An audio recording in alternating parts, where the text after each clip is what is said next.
Can you hear me? Is this on?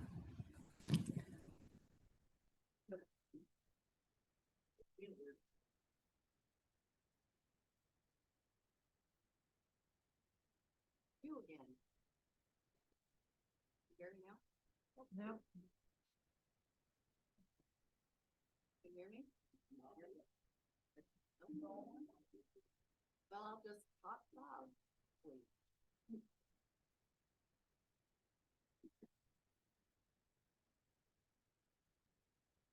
Oh, that's right. Hello? Okay, it's working. Okay, step back. Step away from the mic. Okay, I'm really enjoying this video. It's really nice this morning, and it's good to see. I didn't expect there. I thought there'd be about 3 people here today, but it's nice to see kind of the same old hearty attendees, the same group. Here we are on Christmas morning. Thank you for coming. Thank you for being on Zoom if you are. And I will continue with my script. The sign of Christmas is a star, a light in the darkness. See it not outside yourself, but shining in the heaven within.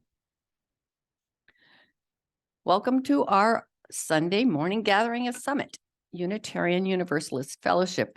We are so glad you have all chosen to join us today, whether you are here in the sanctuary or joining us virtually over Zoom, or even if you're watching this at a later date, like next year. Now, please let us prepare our minds and open our hearts as we hear our prelude for this morning. Good morning. I'm going to play 2 pieces. One is the Carol of the Bells, which is a Ukrainian carol by Mykola Leontovich. And it's quite a famous piece. And in light of what's going on in Ukraine, it's really apt. And what we have, my husband, who's half Ukrainian, half Russian, says that the words are actually about a bird singing about spring. So I kind of like that idea too.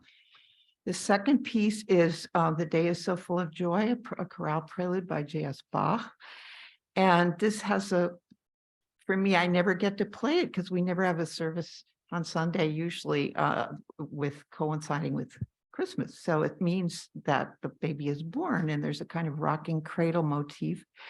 And I'm sure Bach he had lots of kids, so he really enjoyed having this music. It's very sweet. So I hope you enjoy both of these.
announcements now.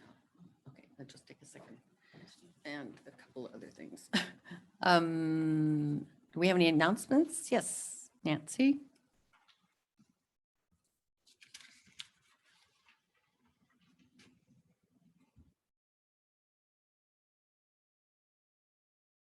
Hi, I'm here again to remind you to submit your donations for the auction.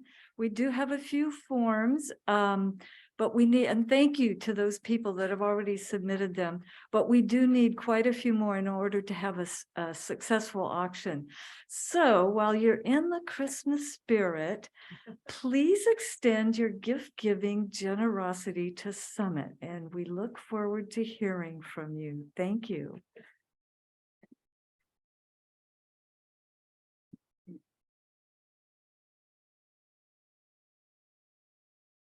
We wish to acknowledge that our fellowship resides on unceded Kumeyaay land, and that for more than 10,000 years, this land has been and continues to be home to the Kumeyaay people. We recognize the violent history of the colonization of California and honor the continuing presence of the Kumeyaay Nation. We'll now have the chalice lighting.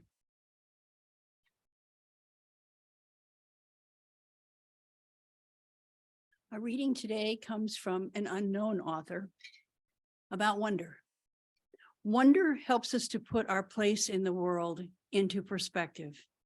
It not only allows us to see beauty in a crabapple, it reminds us that we are infinite and that we are part of something much greater than our ability to comprehend it. It is aroused by sensing the mystery of life. And now, we join together in singing the UU hymn.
Yeah.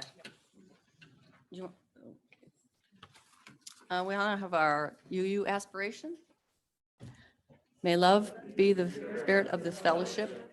May the quest for truth be its sacrament and service be its prayer.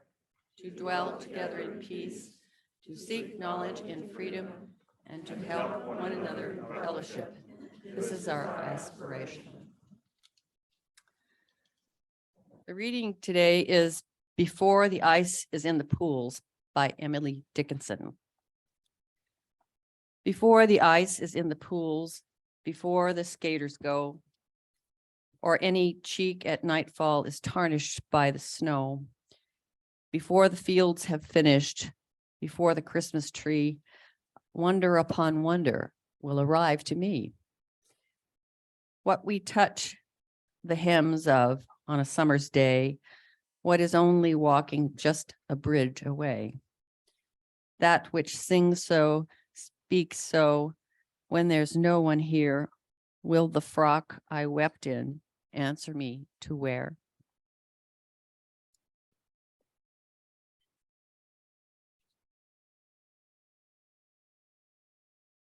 Just a second.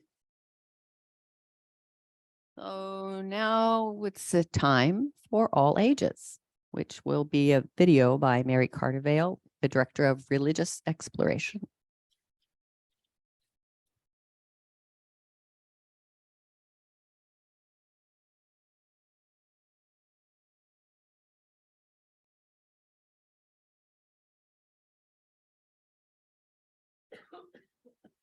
Good morning. I have a story to share with you today.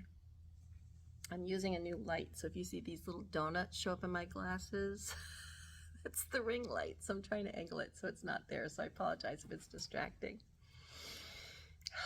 So I have a story for you today. It's Christmas morning. Thank you for being here, whether you're attending in person, on Zoom, or watching us asynchronistically on our YouTube channel. Thank you for being here. I'm home with my family this morning. I have a house full. All my children are going to be with me, which is I'm very excited about. So I wanted to talk to you a little bit today about the complicated feelings that some of us have on Christmas Day or any of these big holidays. So, how was your morning? Was it this gathering of children and family around the Christmas tree with all these perfect little presents tied up with neat bows to open? Everybody just so joyous and happy about what they received. Did you experiencing that this morning? That's what we're told is supposed to happen, right? And it doesn't always happen that way. So we've been seeing commercials and ads and stories about Christmas and things in the store since, well, before Halloween, haven't we? There's a lot of anticipation and build up to, oh my goodness, this is going to be super special and wonderful and perfect and everything. And sometimes it can feel a little less than, right? That's okay.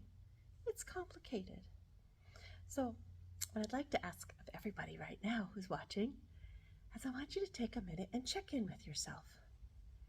Put your hands like over your heart.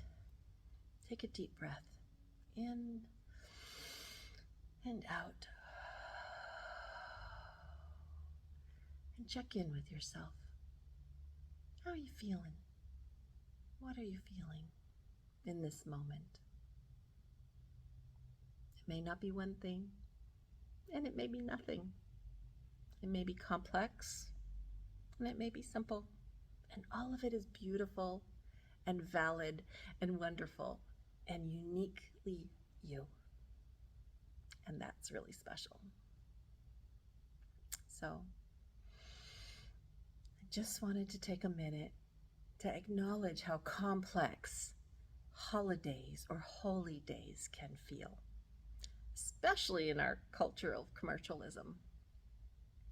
And there may be traditions that you remember as a child that you don't celebrate today, or maybe there's traditions that you're creating right now in this moment, and that is wonderful. Just acknowledging the complexity of all the feelings and all the experiences is part of leaning into what it means to experience Christmas, right? And it's not just Christmas. It's Jellica, Advent, Hanukkah. This morning's the last day of Hanukkah. The last candle will be lit tonight.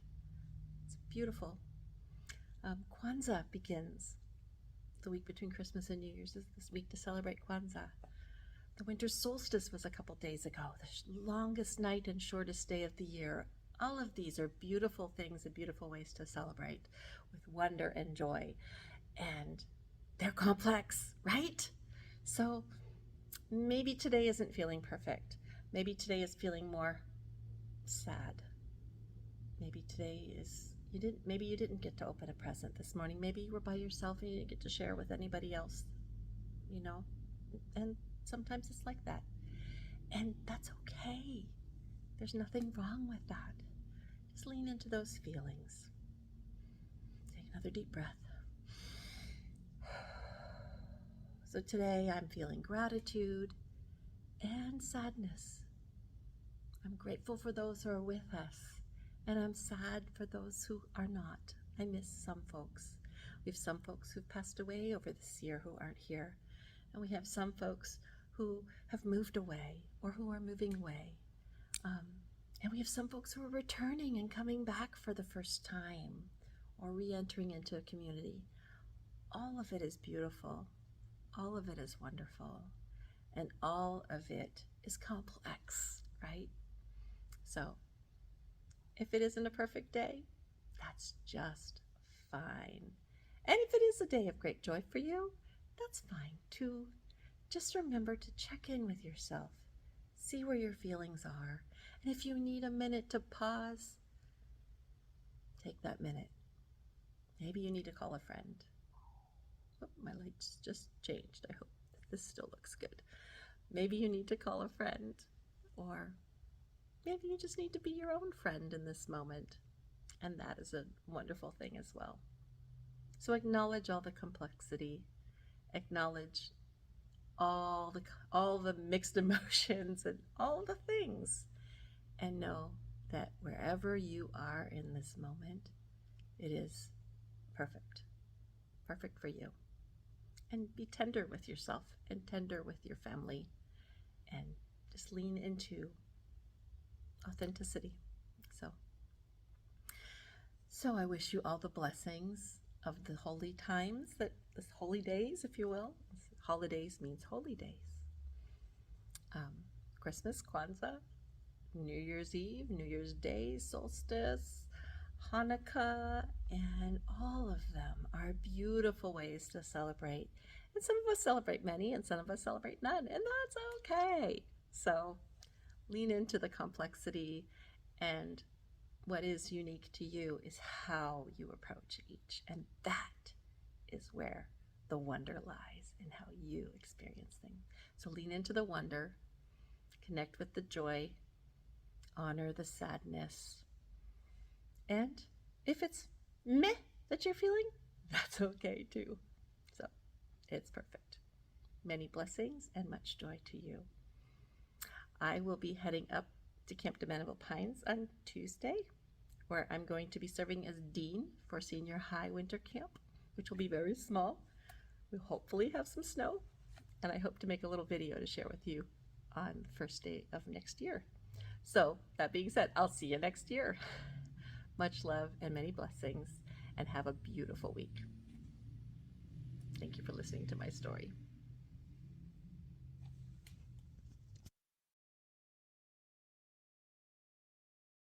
Now we get to sing some Christmas carols.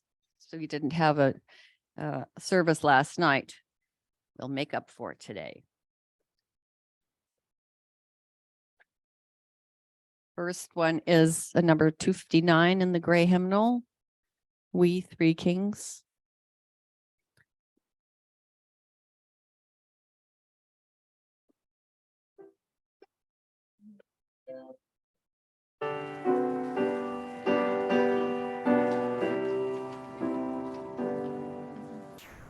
We three kings of Orient are, bearing gifts we traverse afar, hill and fountain, moor and mountain,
Okay, next we have, away in the manger. The words will be on the screen. They're not in the hymnal.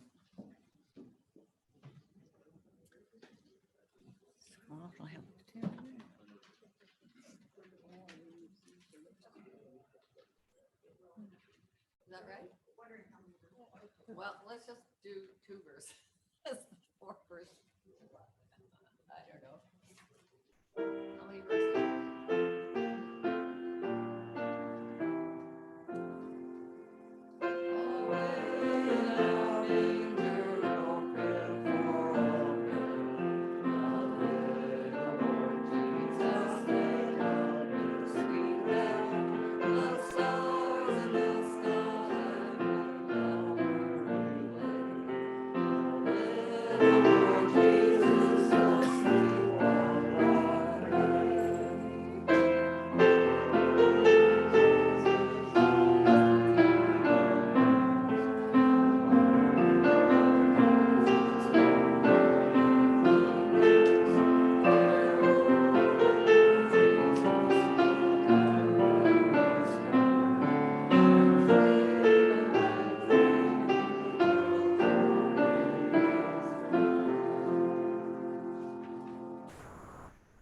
Okay, that'll do it. All right. Okay. Now it's time for our Sunday morning offering. Your Sunday morning offering is a gift that provides Summit UU Fellowship with a way to keep building a better world together. The smallest gift is welcome. For those of you on Zoom, the link can be found in the chat box. Please select the Sunday plate option in order to allocate your donation to the Sunday plate.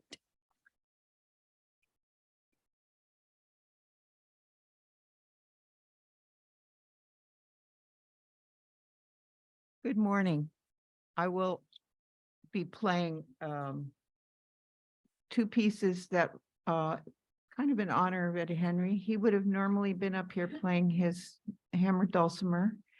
And he really loved this first piece I'm playing, both of them actually, that he came up to me afterwards and wanted the name of it. It's the Adagio from the Bach Marcello Concerto. Marcello wrote it, but Bach arranged it for piano or keyboard. And then the other one is Lo How Our Rose Are Blooming. And so this is for our dear Ed Henry that we miss. Thank you.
Thank you, Karen.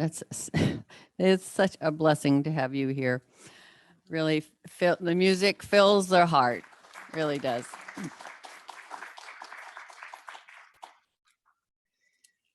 Okay. Oh, we get to sing again. And this one might be, if you are willing and able to stand up, this is a sort of song I think that would be good to stand up. You'll get to talk eventually, Andrea. It seems like okay. Oh no, this isn't, well, whatever. Okay. This is I Heard the Bells on Christmas Day, number 240 in the gray hymnal.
Not the melody I know, but okay, whatever. All right. Okay, I'd like to introduce Dr. Andrea Travers back to Summit. She's been gone quite a while, and we loved, well, she was here with us for what, 6 years, something like that, and in the choir, and also contributed frequently to the Sunday services. So thank you for coming, and really good to see you again.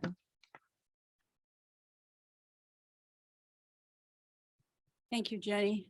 I'm really glad to be back here today. It feels very, very comfortable. And when I got the invitation, it was perfect. All my children are traveling. They live in parts unknown anyway.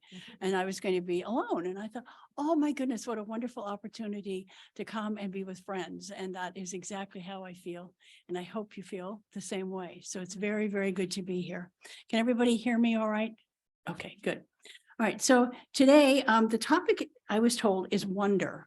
So I thought, all right, what are we going to do with that? So we have the old tale of curiosities, because curiosity and wonder actually go together. So I took that and kind of ran with it. So I'd like to begin with some words from something that I don't think we did sing, but we might have, and that is Star of Wonder, Star of Light, Star with royal beauty bright, westward leading, still proceeding, guide us to thy perfect light. Today, in our pursuit of wonder, let's begin by looking at the old tale of curiosities, the Christmas story, the ubiquitous Star of David, which long ago was designated a star of wonder. Why ubiquitous and why wondrous? Because through the ages, we continue to be curious about its origins, its purpose, and why it is still regarded as a guiding light. When we search for the meaning of wonder, we discover it is being curious to know. It also means a surprise caused by the unexpected, the unfamiliar, or the inexplicable. It has been said that wonder helps us find our place in the world. It not only allows us to see beauty in a crabapple, we did this earlier, right? It reminds us that we are infinite and part of something which is much greater than we are able to comprehend. Our wonder is aroused by our sense of the mystery of life. Why does the mystery of the Christmas story continue to resonate with us? Why are we drawn into its mystery and magic year after year? How was this narrative first constructed? Perhaps it is the result of myth, legend, allegory, history, and revelation, or perhaps all of them combined. What does this mystery mean to each of us? On the surface, what we know most is comes from the Testament verses, which are written by Matthew and Luke in approximately 700 CE. Luke's Christmas story is undoubtedly the best known because it has been acted out in millions and millions of Christmas pageants. Many of us have been a shepherd, or Mary, or Joseph, an angel, or perhaps an innkeeper in a Christmas pageant. If we haven't, then we've at least watched others in these memorable roles. And so this morning, we invite ourselves to time travel back into the mystery of the Christmas story, wondering what about its origins and truths. Let's begin by imagining a stage. Place yourself in the audience. Go back in time to these events. We're going to take the liberty to skip over the first scene of the pageant in which the angel Gabriel announces to Mary the birth of Jesus, and she travels to Elizabeth's home where she too is with child. Instead, we'll begin with Act 2. Joseph and his wife Mary are journeying into Bethlehem during a time when there is a worldwide enrollment for taxation purposes. That hasn't changed, right?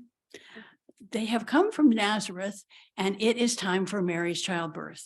Jesus is born, then she wraps him in swaddling clothes and places him in a manger because there was no space available in the inn. In the next scene, we see a vignette on the hillside in nearby Judah. Shepherds are in a field watching their flocks. It is night. Suddenly, the sky is aglow with a heavenly light. An angel appears to announce glad tidings and good news. A Savior, the Messiah, the Lord, has been born in the city of David. The shepherds were told they would know him because he would be swaddled and lying in a manger. The shepherds must go seek and find him. The shepherds are the first witnesses to the Savior's birth. They share with Jesus and Mary the story of their hillside vision of the angel, creating wonder and raising the implicit question, who will this child become? It is such a critical question that the remainder of the New Testament was written to find and elucidate the answer. We have since learned that Luke's pageant, which once played to a limited audience in a Jewish Christian community, has now played to countless millions from every ethnic background around the world. Its images, are described in many of the hymns we sing. O little town of Bethlehem, it came upon a midnight clear, while shepherds watched their flocks by night. Silent night. We wonder, did the first viewers of this pageant see it literally, or did they see it as a pageant containing a beautiful interpretive drama? Did Luke discover it and then adopt and adapt it because he was convinced it was the literal explanation of the origin of Jesus? Was it a play that attempted to explain Jesus's humble beginnings? When the final scene of this traditional holiday pageant presents Matthew's Magi leaning with the shepherds at the manger to present their gifts, it is very clear that this single scene from Matthew was grafted onto Luke's story. And it is easy to dramatize this version of the story because, in fact, it was the original Christmas pageant. So, when was it that your childhood wonder of the star of light and the traveling Magi turned into a rational desire for substantive historical facts and answers to our dubious questions? In order to drill down into this research, it is important for us to know there are many approaches to studying the Bible. Is it a historical document, as a metaphor, as literature, or as prophecy in the Old Testament, which was realized in retrospect and described in the New Testament as a method of helping the masses understand what to them was unexpected, unfamiliar, or inexplicable. The camels are a classic example of reliance on prophecy to understand a happening. And what about the Star of Wonder? We find two magi in Numbers 22 in the Old Testament, which describes a star in the east, the likely source of Matthew's Star of David. Camels were never mentioned in the biblical stories of the wise men. So where did they come from?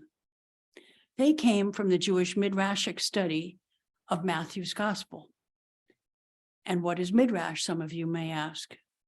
It is the methodology whereby Jewish rabbis studied Christian stories and texts and interpreted them using Old Testament biblical prophecies in order to present them in the synagogues. It was educational. It was teaching the masses. What we've learned from their study is that in Isaiah 60, there is reference that as a practice, kings came to the light in the brightness of dawn on camels carrying gold and frankincense. Sounds familiar, right? Let's move along to the story of the virgin birth, which is used in the testaments of both Matthew and Luke.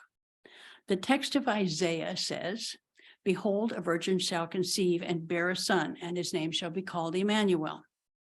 This version, however, does not appear in the original Hebrew.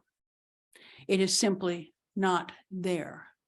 The concept of a virgin was added to Isaiah's book by the Greeks 500 years later or 200 years BC. Midrash analysis reveals that the original word used to describe Mary was Alma, which means young woman and has nothing to do with virginity. The Greek translation changed the word to Parthenos, which merges the concepts of being both a young woman and a virgin. Matthew probably never checked the original Hebrew text. Midrashic study discovered this discrepancy and brought it to the Christians. They apparently did not want to be confused by these facts and wanted to keep their virgin narratives. As we continue to move through the story, the next image is a baby Jesus in swaddling clothes or cloth, lying in a manger. The source in the Jewish sacred texts lead us to an apocryphal book known as the Wisdom of Solomon. Here we learn that Israel's wealthy, most powerful king, Solomon, was wrapped in swaddling. And Luke, believing Jesus would be the ultimate king, also wrapped him in swaddling. In those days, a manger was a crib or feeding trough, which created the imagery of various animals in a stable. Again, these are the products of Midrashic study of the prophet Isaiah's text in the development of the Christmas story. The story is completed with the birth of Jesus, which is located in Bethlehem, surrounded by shepherds and their flocks. These references are found in Micah chapter 5, verse 2, which describes Bethlehem as the place where the Tower of Migdal-Eder was located. This tower helped in guarding the sheep. And David was the prophesied shepherd boy who was called from the pasture land in Bethlehem to be the king of Israel. He was born in Bethlehem. These two references helped create the familiar nativity scene that portrayed shepherds keeping watch over their flocks by night near the city of David, all of which were recorded in the story by Luke. Why was it important 2,000 years ago to understand the origins of the story? Why is it important today? Primarily to answer that age-old question. Who was this baby going to become? What is his significance? Today, we continue to ask, what was Jesus's mission? What was his purpose? What we know is that he was a man. His love was real. His sense of presence was vivid. His charismatic appeal of giving, suffering, powerlessness, and self-sacrifice were the marks of his human life, perhaps one that should be mimicked. There still is an undeniable beauty about this man. He was an example of a man who lived his life for others. Now that we have destructed, that's the wrong word, slip of the tongue. Now that we have deconstructed the Christmas story from its place in history as one of the basic theological tenets of Christianity, what do we do next? I can't tell you what you need to do, but I know for myself, since I was raised with a story as part of my childhood history, my personal history, and my theology, its wonder has stayed with me. The images of the star of light often brighten the depths of the darkness many of us hope for during the difficult times in our lives. As some of you are aware, I still work with people who are incarcerated and institutionalized in their own darkness and that of our criminal injustice system, finding a star that guides them with its perfect light that can lead the way to rebirth and reentry into a new life. The depths of their darkness most of us will never know. I leave you today with the beauty inherent in these deconstructed parts, the star of wonder, the mystery of new life, hope for the future, and an unsatiated sense of wonder. Thank you.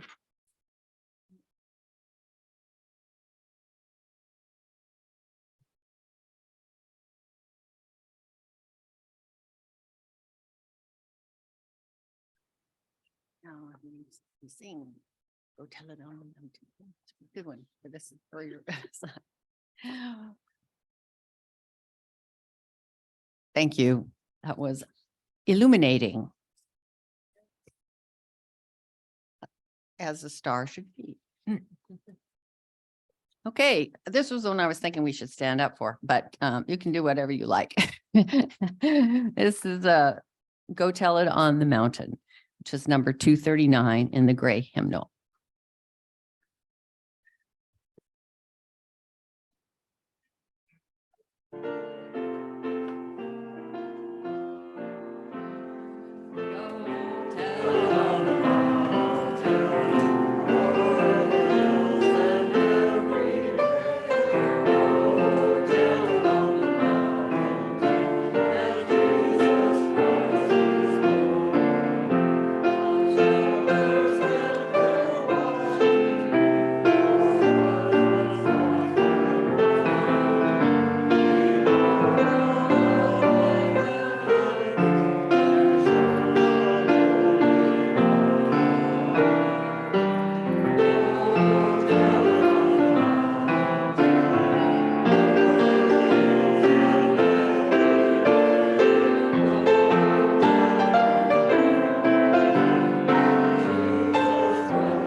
As we close our service by extinguishing our chalice, we invite you to stay afterwards for a time of community gathering. I don't think we'll have a discussion today, but the cafe is open and Mark is hosting today. So the closing words, Andrea?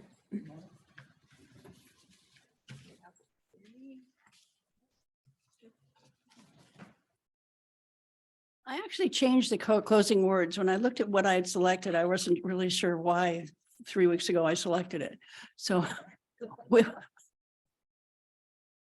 that happens when we put these together, I think, well in advance. So what I chose is, it seems much more appropriate and it's short. May I remind us that in the inn of the world, there is room for everyone. To refuse entry to anyone for whatever reason is to risk an irreparable loss.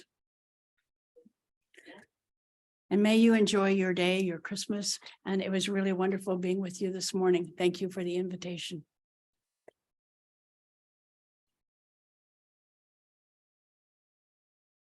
I don't know if I'm supposed to blow the candles out, but that's what I did.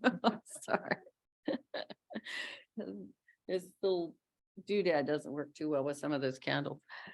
Okay, so now we'll sing our closing circle song, and we'd really like it if people are willing to get together and hold hands and make a circle like we did in the old days, if you're comfortable doing that. And we'll sing the Together Hand in Hand, which was words and music by Ed Henry, our beloved Ed Henry, and Bob Moore, our beloved Bob.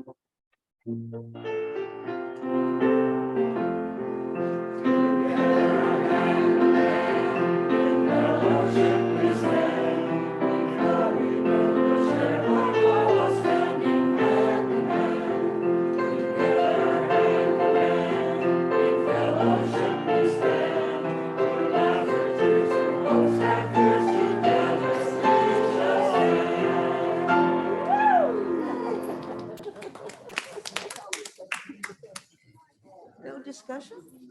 Well, today, you want to have a discussion about